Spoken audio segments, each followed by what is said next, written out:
दिल्ली महिला आयोग से 223 कर्मचारियों को निकाल दिया गया है। उपराज्यपाल के आदेश के बाद इन कर्मचारियों को तत्काल प्रभाव से हटाने के आदेश दे दिए गए हैं। तो दिल्ली महिला आयोग से 223 कर्मचारी जो हैं वो निकाले गए हैं। दरअसल यहाँ पर कहा यह जा रहा है, आरोप ये लग रहा है कि दिल्ली महिला आयोग की जो तत्कालीन अध्यक्ष थी स्वाति मालीवाल, उन्होंने नियमों के विरुद्ध जाकर बिना अनुमति के इन कर्मचारियों की नियुक्ति की थी और इसी के चलते अब उपराज्यपाल जो है उन्होंने ये आदेश दिया है कि इन नियुक्तियों को रद्द किया जाए और उसके बाद 223 कर्मचारियों को निकाल दिया गया है। शरद शर्मा हमारे साथ जुड़ गए हैं। शरद, ये बहुत बड़ी खबर है क्योंकि 223 कर्मचारी जो अभी तक नौकरी कर रहे थे उन्हें हटा दिया जा रहा है। क्या है पूरा मामला, समझाएं।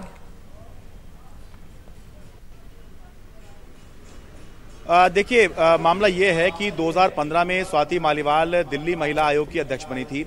उस समय पर जो सर्विसेज विभाग था वो दिल्ली की चुनी हुई सरकार के पास हुआ करता था। तो उस समय पर जितनी भी नियुक्तियां हुई उसी पर इस समय पर तलवार लटकी हुई है।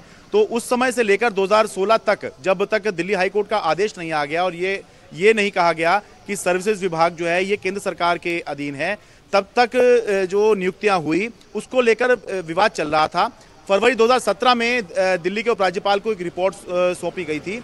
उसमें यह कहा गया था कि जो दिल्ली महिला आयोग है उसमें केवल 40 पद ही स्वीकृत हैं और जो महिला आयोग के अध्यक्ष हैं उनके पास ये पावर नहीं है कि वो ठेके पे कर्मचारियों को, जो कॉन्ट्रैक्ट पर लोगों को रखते हैं, वो रख सकें।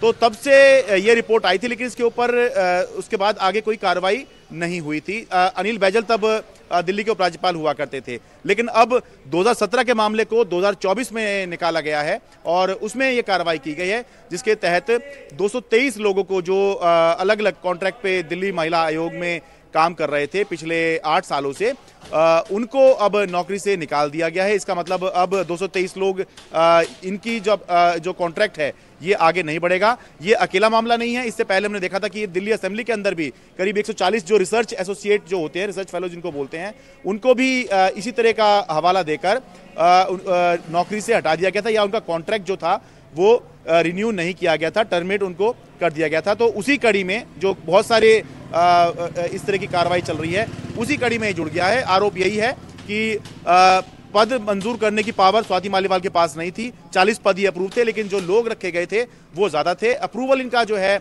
एलजी ने नहीं किया था। इस वजह से ये जो नियुक्ति थी अवैध थी, इसलिए ये आदेश निकाला गया है कि इनको तत्काल प्रभाव से 223 लोगों को नौकरी से हटा दिया जाए। बहुत बहुत शुक्रिया शरद। अपडेट के लिए हम आपके पास आते रहेंगे। तो अब देखना होगा कि आगे क्या कुछ इस मामले में होता है, क्योंकि आरोप ये लगाया गया है कि उस वक्त स्वाति मालीवाल जो कि दिल्ली महिला आयोग की अध्यक्ष थी, उन्होंने नियमों के विरुद्ध जाकर बिना अनुमति के इनकी नियुक्ति की थी और 2017 की ये नियुक्तियां थी जिनको लेकर ये सवाल अब उठाया जा रहा है। फरवरी 2017 में जो तत्कालीन राज्यपाल थे उनको इंक्वायरी रिपोर्ट जो सौंपी गई थी उसके आधार पर अब ये कार्रवाई की गई है।